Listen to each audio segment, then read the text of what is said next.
you direction in your heart. You know, God can only do that this morning. You know, a lot of religions trying to change people. But you know, religion can't change you this morning. God only can. Good to be here. Got your Bible. We turn into the book of Ezekiel, chapter 19. We're going to read one verse there. Then we'll read a couple other verses in a few other places. Ezekiel 19. Today is Mother's Day. I'd like to wish every mother in the building happy Mother's Day. You know, it's an honor to be a mother. I appreciate my mother this morning. Appreciate my wife raising our kids the way she does. And you know, it's a hard job at times to be a mother. But you know, God, you know, He knew what He was doing when He created this thing. And you know, you ought to appreciate your mother this morning. Take some time if you still got her. I tell you, spend some time with her today. Talk to her a little bit. You know, those of you mothers may be gone on, just take a few minutes to reflect back how good they was to you coming up. Because, you know, if they're saved, there's going to be a day you're going to see them again. There'll be a reunion day in heaven. Happy Mother's Day to all the mothers. Ezekiel chapter 19, verse number 10, we're going to read one verse. And I thought I was going to go a different direction this morning. I'm going to preach on some mothers here in the Bible. And I've preached this message 2 or 3 times before on Mother's Day. I thought I was going to go a different direction up until this morning, but there's something last night all night long just kept bringing these scriptures back to her heart and mind about there's 3 or 4 different mothers we're going to look at here in the Bible. They're real good examples of mothers and some things they went through in their life. And I believe it'd be a big help to us this morning. And learned a long time ago when God deals with you something, you better do it or you're going the wrong direction. So you be in prayer for us this morning. I believe we're headed in the direction God wants us to. Ezekiel 19 and verse number 10. The Bible said, "Thy mother is like a vine in thy blood, planted by the waters. She was fruitful and full of branches by reason of many waters." Now verse number 10 is talking about a mother here in Ezekiel chapter 19. And this is direct reference or direct mention, you know, to the nation of Israel right here in verse number 10. The mother here it's talking about is Israel. And if you look in that verse, it mentions some things about Israel here in this verse, how that a lot of times she's referred to as a vine, fruitful and full of branches. But you know, it wasn't that way all the time for Israel. You know, God would bless them, they would be the vine, be the branches, and they would be producing, they'd be fruitful. And the next thing you would notice in the life of the Israelites, they'd be in sin again, idolatry. And many times God put them in captivity. I mean, they're in Babylonian captivity during this time. But when you look at this as talking about Israel as a mother here, then you look at us as saved people. There's some good things said about Israel there in verse number 10 as they're referred to as a mother. It says it talks about them being a vine planted by the waters, being fruitful and full of branches. You know, us as Christian people ought to be that way. Right. What it's talking about in this verse, we ought to be fruitful, we ought to be full of branches, we ought to be producing. And I believe you can look in this, you know, mothers ought to be that way also. They ought to be fruitful. They ought to be producing. You know, a mother is either going to produce good fruit, which results in praise to God, or bad fruit, which is going to bring a reproach on the cause of God. And you know, today's Mother's Day. You mothers that are in the building, it's your day. It's your day to be honored. And you know, we ought to honor you more than just one day a year. And I know there's holidays we have set aside, such as Easter and Christmas. They're spiritual holidays, and we ought to celebrate those days. But days like Mother's Day and Father's Day, they've been set aside to men, and I believe they're a good idea. Hey, if you've ever honored anyone, you ought to honor a good godly mother. Right. A good godly woman that runs the home, takes care of the children, does the things that God set this thing up to do. And you know, I said just a minute ago, you children ought to honor your mother. Hey, you ain't going to always have her. Those of you, your mothers has already went on to heaven. I've not experienced that yet. Don't know what it's like, but you know what it's like. But you ought to remember your mother from time to time. Hey, there's some stories of great mothers in this Bible. And they've been women down through my lifetime that's been great mothers that I've learned some things from watching. Just how do they carry themselves, how they act like a lady, how they act out in the community, how they act around their husband, how they treat their husband, how they honor their husbands and different things. And you men, you ought to honor your wives as being a mother. You ought to make your wife proud of you. I mean, a lot of these things anymore we've sort of pushed off to the side. It's in the Bible and don't even preach on them much anymore. How long has it been since you've heard anybody preach on the home? I mean, the roles that goes in the home, the way the thing's set up, you don't hear much of that anymore. That's the reason our homes and country is in the mess they're in. We've got away from doing things God's way and doing it man's way. Man wants things done his way. They don't want things done the way this book says. You get over in the book of Genesis, chapter number 3. You don't have to turn there, but you'll find in Genesis 3 and verse number 20, that was when God created the first great institution, which is called the home. And you know you don't hear much teaching and preaching on the home much anymore at all. Most of our young people don't even know how the home is set up. Hey, it's the first great institution that God ever created. And man, your home ought to come first and foremost. Most important thing God's ever put you in is your home. And when you look in Genesis where we was talking about there in chapter number 3, the first home was created by God. Then you'll find also in that chapter the first woman was created by the name of Eve. And that first woman became the first mother. Hey, Eve was one that had a lot of firsts nobody else had ever done. Witnessed a lot of things, done a lot of things that had never been done before. She was the first woman created. The Bible tells us that her name means live. And you know she was the first woman to ever give birth to a child. And you'll look on over in Genesis chapter 2 or so there, or just after that, Genesis 3 or 4, and you'll find out why that Eve was put in the place of having children. That was her punishment from the sin in the Garden of Eden. The Bible talked about that she was conceived, she would be in sorrow, she would bear the children. You'll find there that Adam, his punishment, man, that's talked about the sweat was going to come down from his face when he had to work. Had to till the ground, but the woman was punished through childbirth.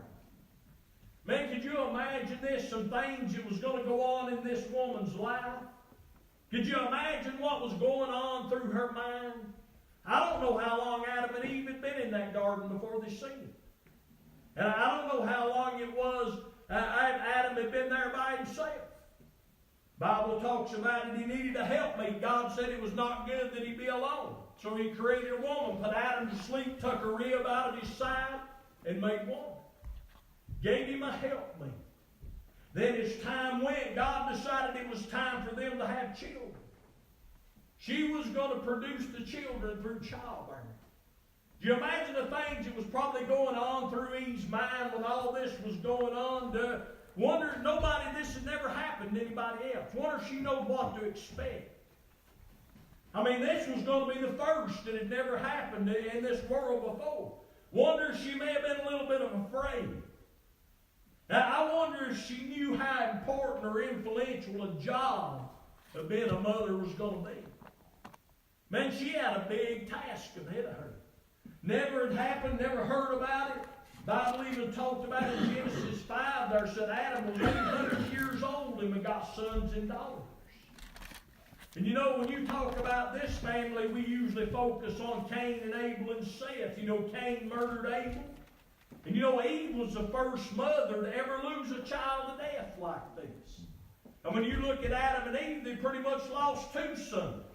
One was lost to murder, then the other had to leave, and he wandered out in the wilderness. Then you come to the line of Seth. That's when people begin to call upon the name of the Lord in Genesis chapter number 4. And you know, since Eve, it's fallen to a mother to raise their children for the Lord. And you know, when you think about a mother, man, I thought about a few things there. You know, mothers bring us up into this world. They nurture us. They love us like nobody else does. Hey, I know without a shadow of a doubt, my daddy loves me. He'd do anything in the world for me if I called him right now, no matter what it is. But there's still something different about that mother's love. Hey, when these children need something, they run to mama. When they come to daddy, but there's a difference. They know that there's a love there. They provide for them. They raise them up. They teach them. They discipline them. You know, if you stop and think about it, a mother has the ability to change the world through their children. Mothers and grandmothers also have the ability to do this, change the world through their children. So I'm looking at about 3 or 4 or 5 different mothers this morning who made a difference. You ever thought about that, how big a difference and influence you can make on your children's life when they're young? First thing a mother ought to think about, man, is telling them about God, getting them in church, raising them right, keeping them on the straight and narrow. But if you don't have to turn to all these places, because I'll just tell you what's going on. Book of Exodus, chapter number 2, and verse 1 through 4.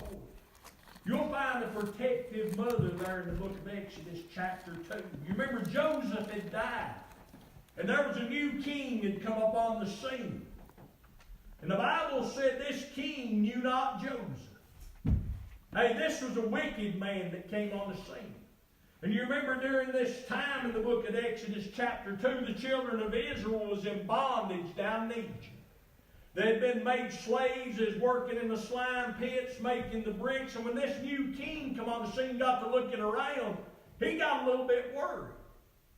Because there were more of the children of Israel, more of the Jews than there were of them. He got to looking around and wondering if there was a war to ever pop up against an enemy, what would the Jews do? Would they go fight against them? And he got scared about this. Yeah, they began killing babies back on even that early in the book of Exodus. That king looked at the midwives and told them that every boy baby that was born, every male, to kill them. Man, he didn't want no more warriors there on the side of Israel. He looked at them and seen how strong they was. They were different.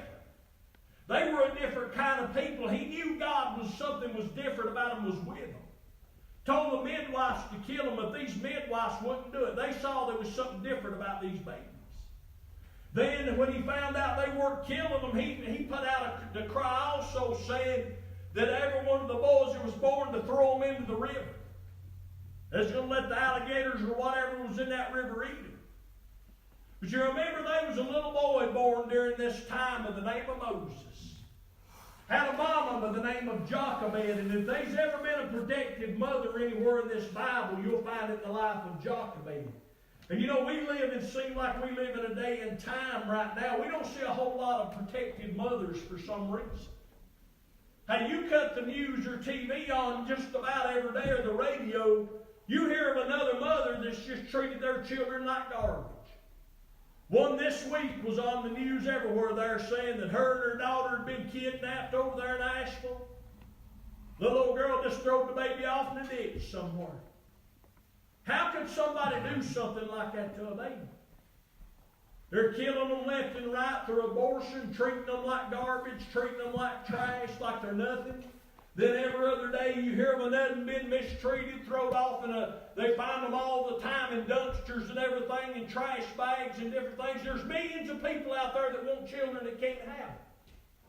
Why not give them up for adoption to somebody that loves them instead of treating them like that?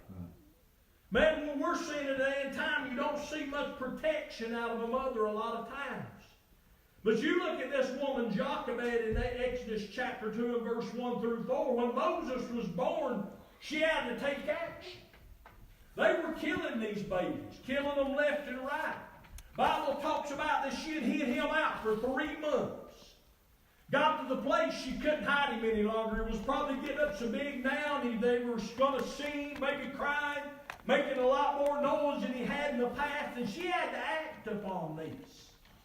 So she decided, the Bible talked about, she made a handmade little ark out of bulrushes there. Laid that little old baby boy in it. And man, she probably didn't know at the exact time. She didn't know who she had in that basket. Man, she was going to have the greatest leader Israel ever had probably in that basket. Oh, Moses messed up a lot. Didn't get to go over into Canaan land because he sinned. But Moses was a man that followed God and had a backbone. Right. She put that little boy in that ark, put him out in the water. And you look how the God's providence worked. She was taking care of this boy. I mean, she loved him, and God was watching after that. God made this boy born into the world for a reason. And you look at the providence of God. When she put him out there in the water, look who found him. Pharaoh's daughter, the king. And you look at the providence of God also. She told him that this wasn't a Hebrew. He was an Israelite. And so she sends one of her servants to find somebody to take care of this baby. Who did he bring back? Moses' mom. Look at the providence of God. Man, this is how God worked this thing out. God is sovereign in all circumstances. Because of a mother's protection, man, she placed one of Israel's greatest leaders right where God wanted him at.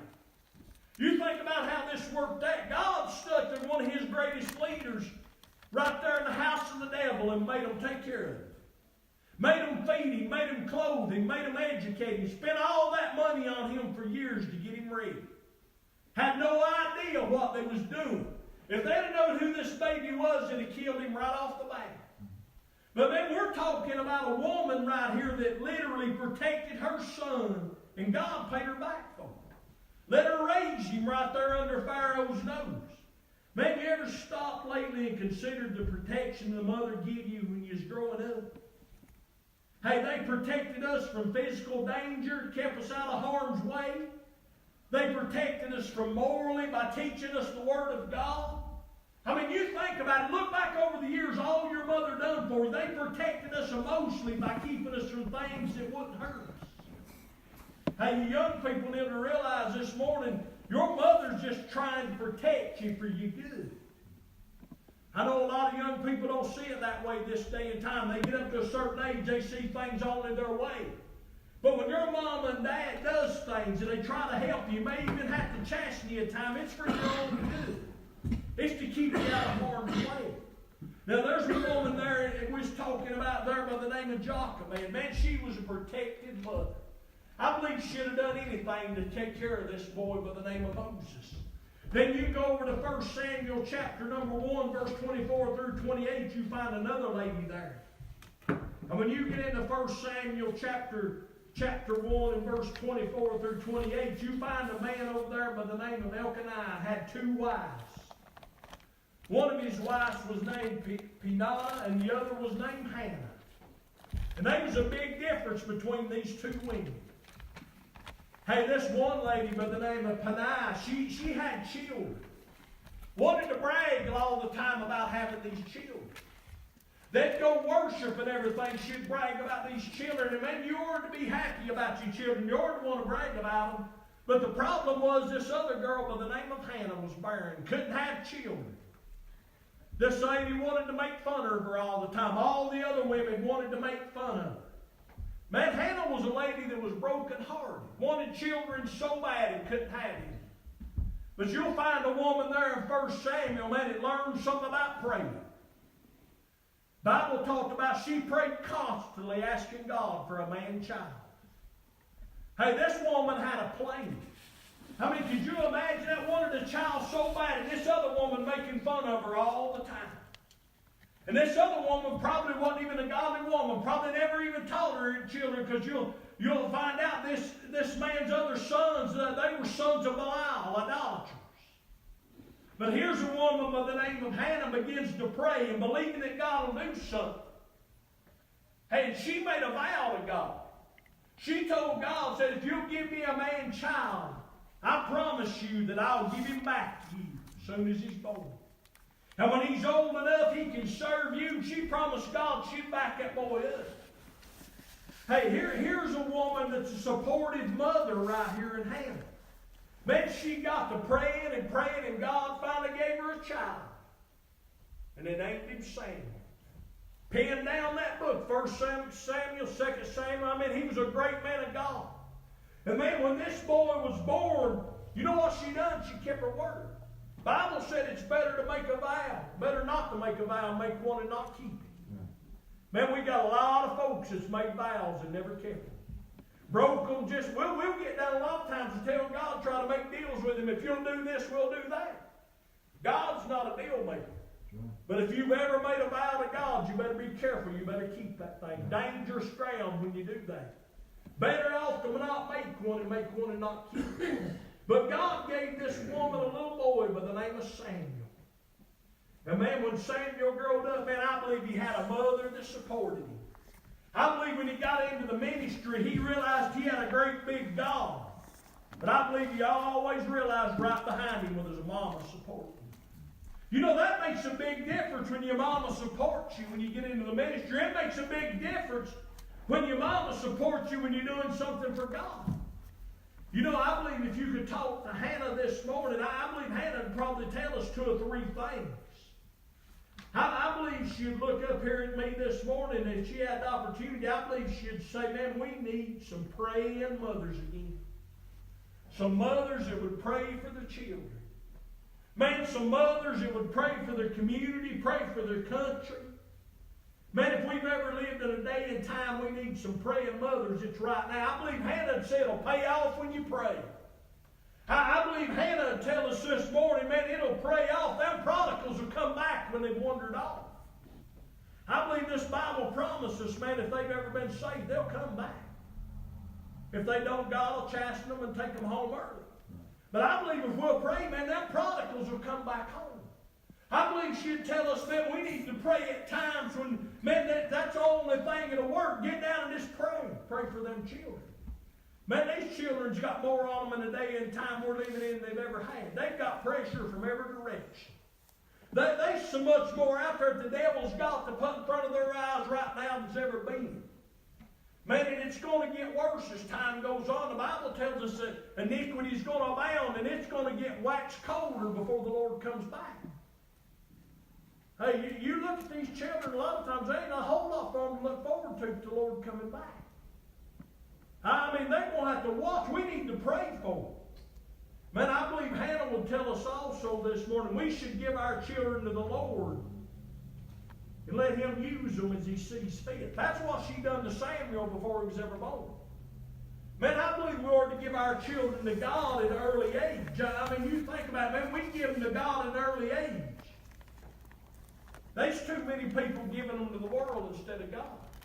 Wanting to do things out there. But you know, your children are in no better hands than God's. You think about the counselor He is, the teacher He is. He's the divine physician. He's the Savior. He's the deliverer. Hey, your children won't ever have no better boss to work for than God. He'll take care of them better than any company out there. He's got the best plans, the best retirement plan. Man, we just need to give them to God at an early age. And you know, I believe Hannah might say also, we ought to tell the mothers, you ought to support your children in doing the Lord's will. You know, if we've ever supported children in the day and time we're living in to do something, it ought to be in the Lord's will.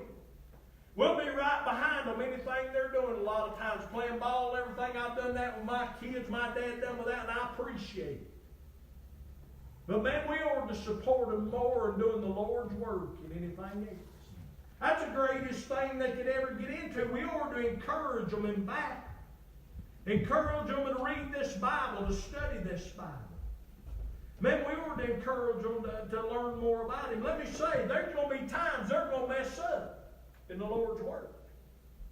And that's when we ought to encourage them just to brush themselves off and get it right with God and get back up and keep going.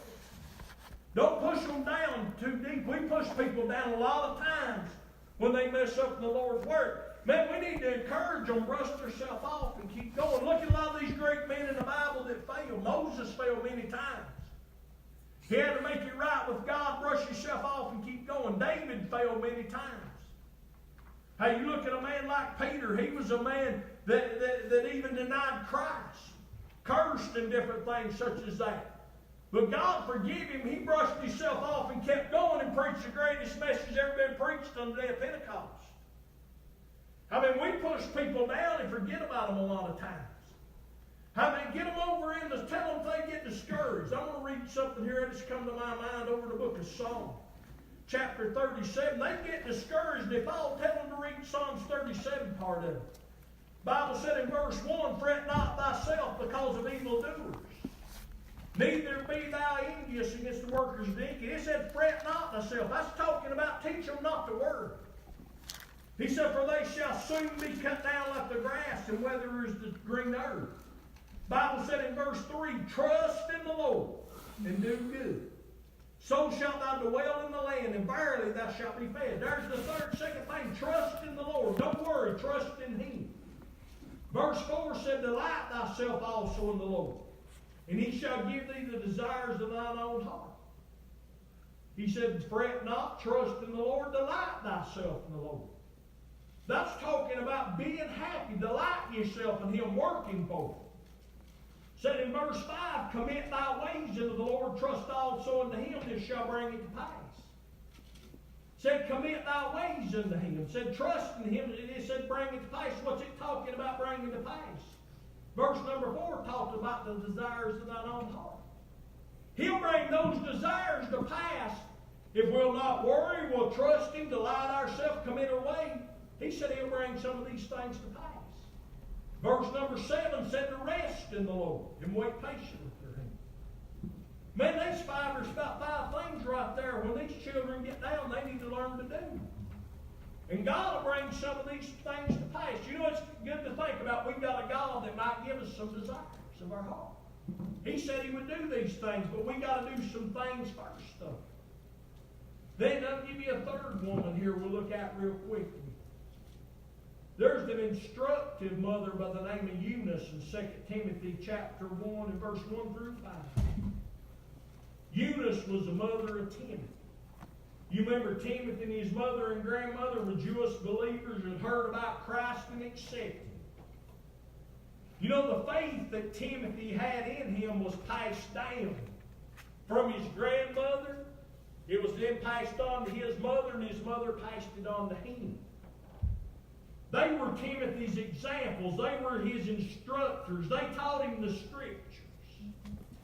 You know, the greatest thing a mother can pass on to their children is faith. Greatest thing a mother can pass on to them is not money, but it's a godly heritage. Man, pass Jesus on to them. You know, as mothers and grandmothers, you're to just stop and think, man, you ever spend any time talking to your children? Talking to your grandchildren, telling them about Jesus? That's what these two women had done, Timothy's grandmother and his mother. They learned about it, and then they started telling Timothy. They got started telling him what kind of Savior Jesus was. I believe they started telling him about things they may have seen Jesus do. You know, it's a big thing as a mother and a grandmother. Maybe it's possible even a father or grandfather to sit down and talk to them children.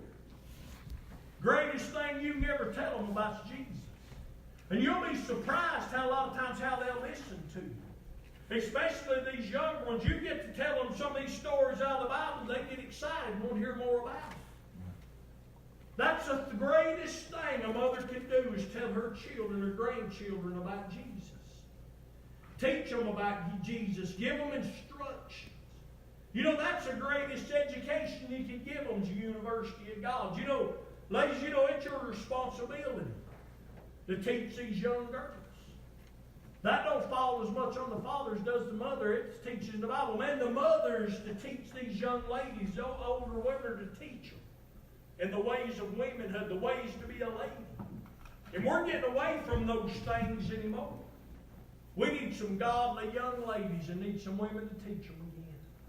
Man, it'd make all the difference in the homes if they're taught the proper way to be a wife, to be a daughter, how to treat their husband and different things such as that. Man, you don't hear much of these things anymore. We act like that it's old time, you're old fashioned, but the old past is what we need. Nothing wrong with them. We're to be their examples. You know, a lot of times, a lot of children turn out the way they are instructed. But if we get back to instruct them the way of this book, they'll come back to it. It'll stay there. You plant that seed, it'll remain there. And you know, there's a mother over in the book of John, chapter 19 and verse 25. You'll find that was a loyal mother. The Bible said, now there stood by the cross of Jesus, his mother. talking about Mary. You know, Mary had the greatest honor placed on her of any mother that's ever been in this world, to carry God's only begotten Son and birth Him into this world. He was God's only begotten Son. That's child of the Holy Ghost. Right. You imagine the honor that this mother Mary had on her. I don't find anywhere in this Bible, man, she was nothing but loyal to her son. I believe she raised him from day one as a mother ought to, loved him, took care of him. I know Jesus was a different child. He even talks about when he got up even to about 12, he was full of wisdom. He was teaching those in the temple, man, and they were listening to him astonished. And it astonished Mary and Joseph how much wisdom he had. But man, can you imagine, they had to be some hard times during that time. I mean, they was always told, man, that there was a Savior coming into the world. There's always somebody looking to kill.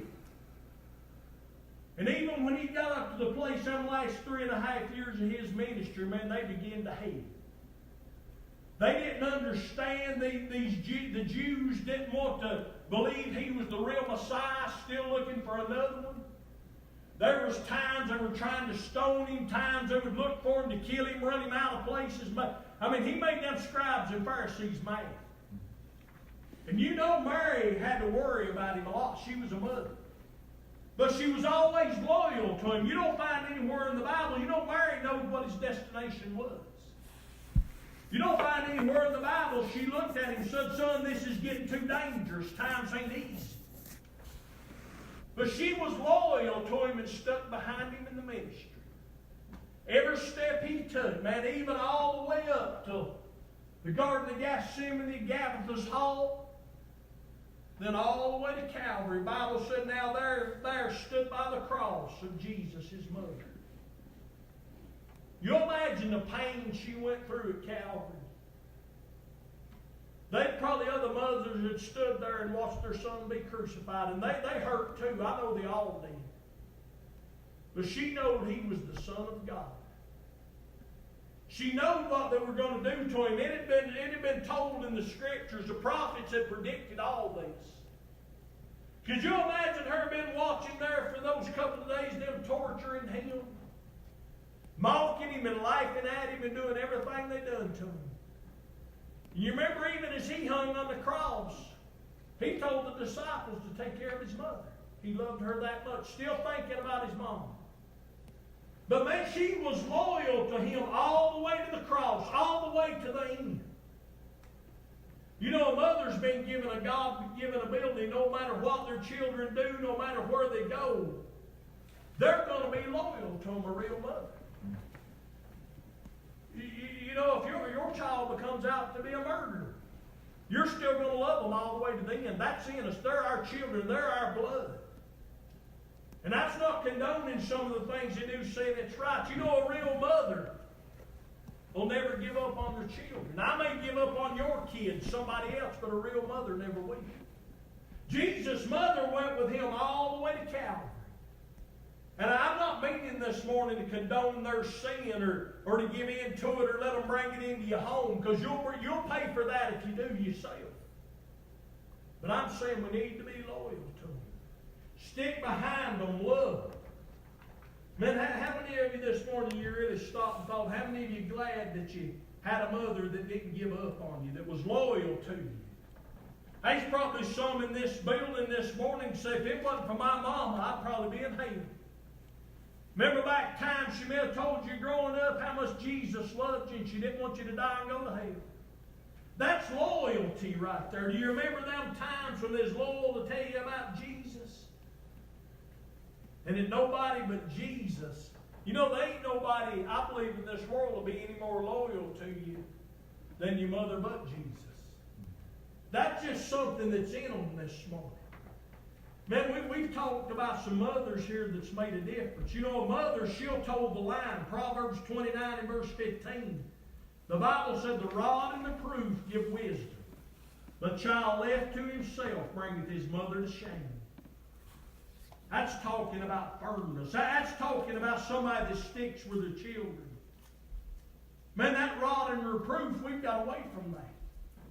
I mean, it brings wisdom. It makes some mind. And that's talking about having some firmness right there. If you said a child that's left by itself brings shame to the mother. Man, that's the reason the mother ought to stick with them. Man, make a difference. You see here, man, she trusts a truly mother that makes a difference. Trust is the deliverer. We saw that in Hannah's life. She trusted him to deliver. You know, she'll teach the dependable book also. You saw that in the mother of Timothy and Eunice, man, how she taught the dependable book.